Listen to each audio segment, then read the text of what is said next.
Yo, what's up everyone? I just wanted to come back in with an update on the hernia situation. I've recently gone to the doctor. I had some sort of concerns or scares that the hernia could be coming back or perhaps a new hernia forming. So I decided to take the trip, get the ultrasound scan, and get all the up-to-date information.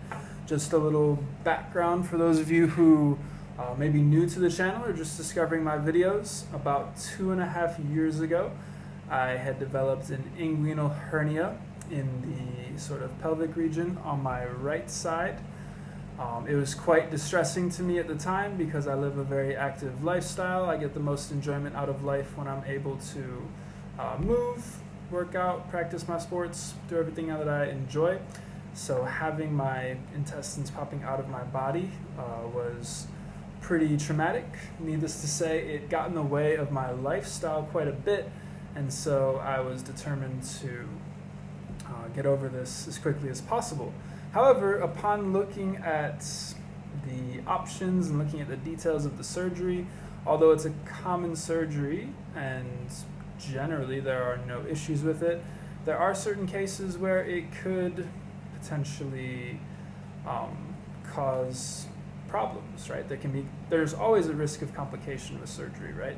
So due to that, hearing some particular stories of other people, I just got a bit nervous about it. Even if there were no issues with the surgery, the thought of having some mesh sitting in my body where it's not supposed to be for the rest of my life, and having other complications that could arise with that, having to replace the mesh or having to sort of repair the repair down the road, it just didn't seem like something I wanted to do. I was maybe like 27, I guess, at the time, and the idea of having to repair it every 10 to 20 years, I plan on living a long, full life. So yeah, I just decided that if there were a chance that I could heal it naturally, that was what I wanted to do.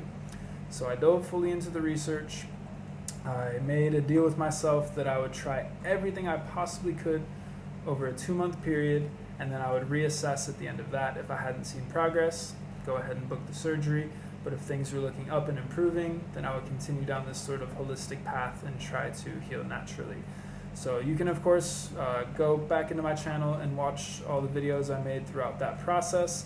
I made videos from the start of when I first had discovered the hernia all the way through documenting what I did.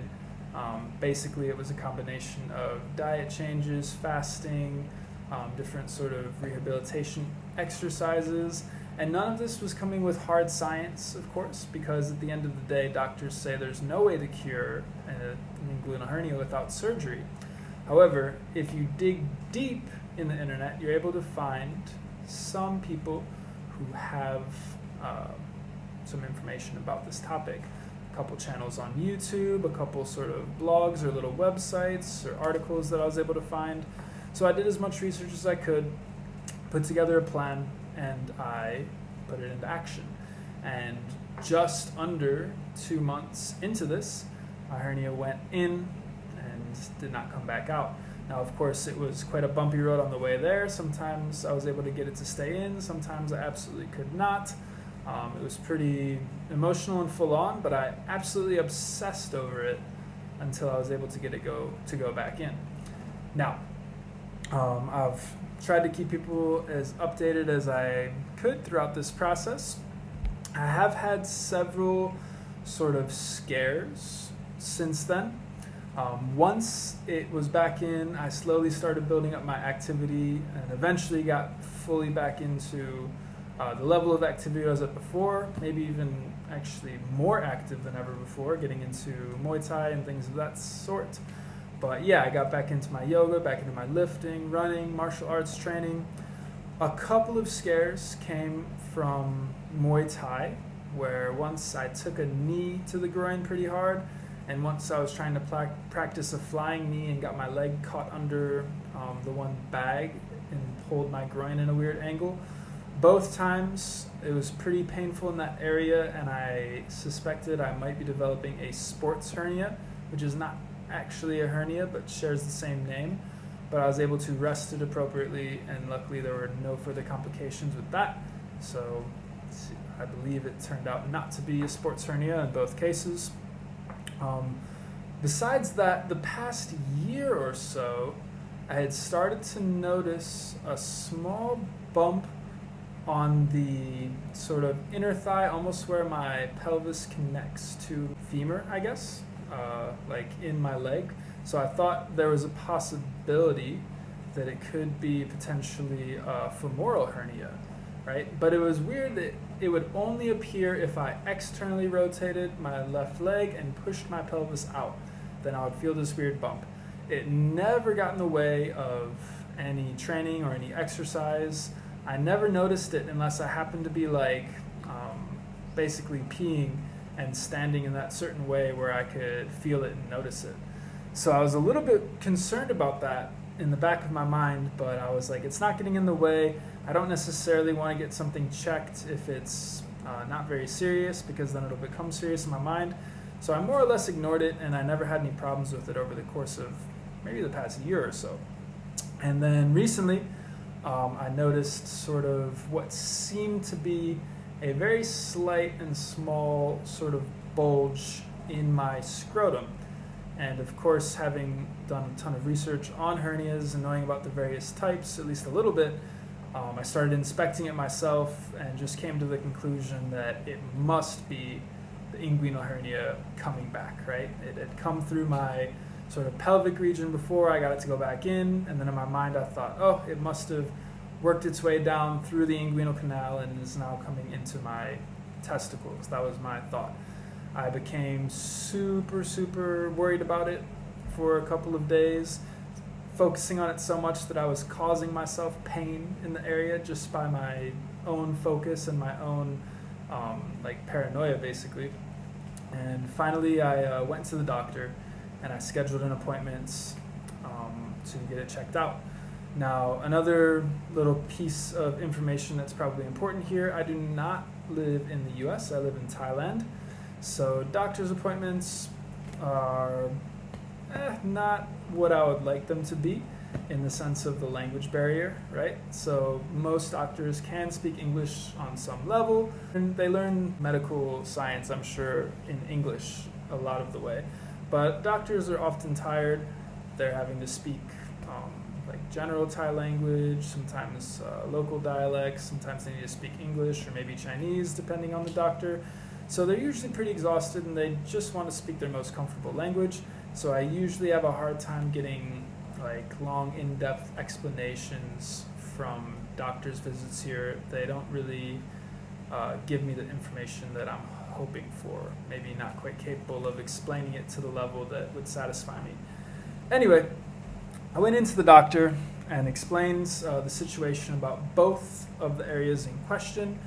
He physically examined them both, and he assured me that the one on my left leg was a lymph node, which I had thought it could be, but it was weird. I thought that it was on the left side but not on the right, but who knows about the workings of the body, right? So he said that one was a lymph node, and the other one, he said he was positive that it was not an inguinal hernia because, first of all, it was barely noticeable, like you really had to sort of examine and look in there to find it. And he also claimed that an inguinal hernia always would be up in the pelvic region first and then into the scrotum, which I explained to him that I had had an inguinal hernia on the right side in that pelvic region several years ago, and I thought maybe it had been the same one that worked its way down, but he seemed to be under the impression that it would be in both places at the same time. Not sure if that's true or not, but he was quite shocked to learn that I had had an inguinal hernia and had not gotten surgery, and it was obviously not there at this time when he looked, so he was pretty shocked to hear that. It seemed like something he had never heard before. Anyway, I decided to have an ultrasound done just to be sure, so they sent me into the room for the ultrasound. I requested that my wife be able to come in and sort of take pictures or videos of the ultrasound. They did not allow her to join, unfortunately. Not that I'm not sure if people would have been able to make sense of them anyway. I certainly didn't understand what I was seeing on the screen, but I wasn't able to take any footage of that, unfortunately.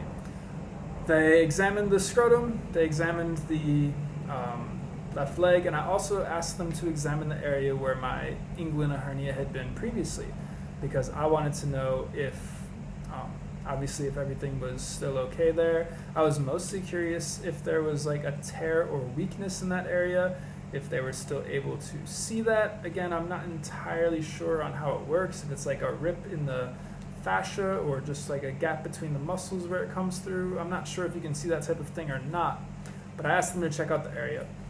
I told the doctor specifically, and I told the technicians as well.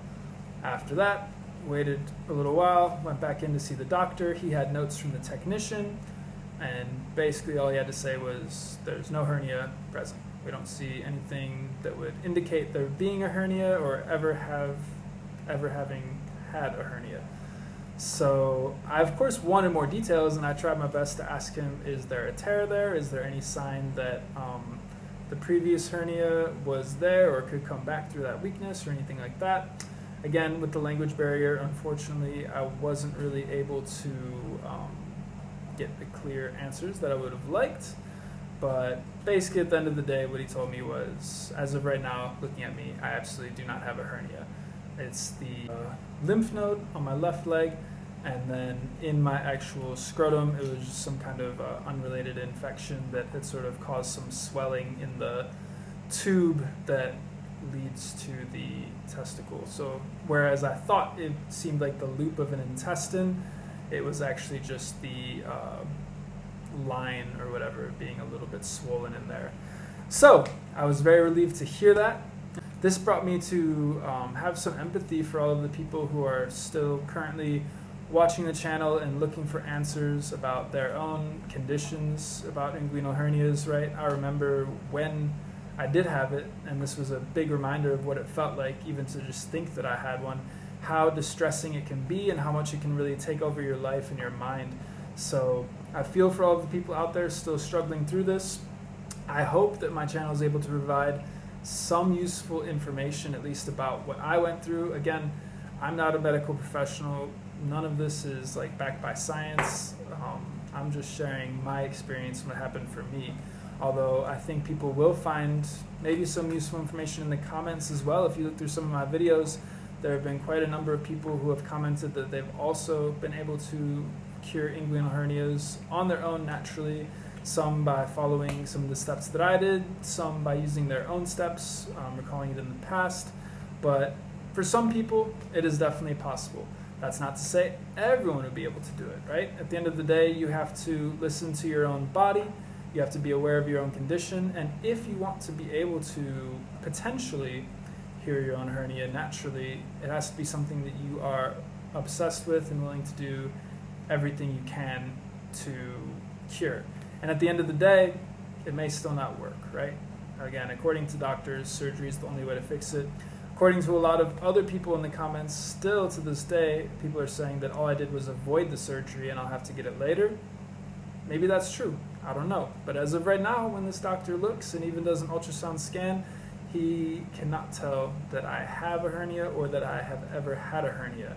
So as far as I'm concerned, that means I'm hernia free and I cured my hernia. Make of it what you will. Maybe it will come back in the future. I hope not. This did serve as a reminder to get back to some of my basic practices, right? I've been so comfortable not thinking about the condition for the past couple of years that I've, let a lot of those things go. I used to do the Nauli Kriya every morning. Now I hadn't done it in probably over a year, right? The stomach vacuums. Fasting was something. I still do some intermittent fasting, but prolonged fasts I hadn't done in, again, probably over a year. So since then I've started to get back to like once a week having a prolonged fast to clean out my insides, clean out my gut, keep everything healthy in there, right? Trying to be aware of just taking care of my gut and my stomach and my body, right? Less alcohol, less smoking, healthier foods, smaller portions. So this did serve as a good reminder to get back to some of these good habits and hopefully keep myself healthy and hernia free long into the future. That is the goal. Thank you for taking the time to watch. Best of luck to everyone dealing with this issue.